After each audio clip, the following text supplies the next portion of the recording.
ആകാശ്, ഇങ്ങനെ വീട്ടിൽ വെറുതെ ഇരിക്കുന്ന ഈ വാസ്ലിൻ യൂസ് ചെയ്ത് അണ്ടറിലുള്ള ഡാർക്ക് സർക്കിൾസ് കാര്യങ്ങൾ റിമൂവ് ചെയ്യാം. നമ്മുടെ ഐസ് അങ്ങനെ ഒരു യുണീക് ലുക്ക് ആക്കി എടുക്കാം. അതാണ് അതിന്റെ ഇന്നത്തെ വീഡിയോ.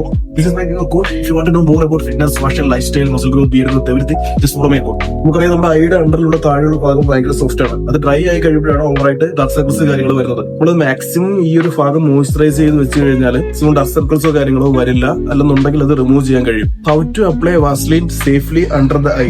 ഇത് കിടക്കുന്നതിന് മുമ്പായിട്ട് ഒരു സിംഗിൾ ലെയർ, സോ ഇത്രയും മതിയാവും. സോ ഐയുടെ ഈ ഒരു അണ്ടറിന് അപ്ലൈ ചെയ്യാം. Slowly both side. ഇങ്ങനെ വൺ മോർ ലെയർ എടുത്തിട്ട് നിങ്ങളുടെ ഐബ്രോസിലൂടെ ലൈറ്റ് ആയിട്ട് അപ്ലൈ ചെയ്ത് കൊടുക്കുക. സോ മോർണിംഗ് മേക്കപ്പ് ചെയ്യുമ്പോൾ ഐസ് വാട്ടറിൽ കഴിയുന്നതായിരിക്കും ഏറ്റവും ബെറ്റർ. ഇത് നിങ്ങൾ ഒരു 1 വീക്ക് കണ്ടിന്യൂസ് ആയിട്ട് ചെയ്താൽ തന്നെ നിങ്ങളുടെ സർഫസ് കാര്യങ്ങൾ റിമൂവ് ആവും. കണ്ണ് കാണാൻ കുറച്ച് ഐസ് കാണാൻ കുറച്ചുകൂടെ ഗ്ലോ ആവും. സോ ഇതുപോലുള്ള മോർ ടിപ്സിന് just follow me and support.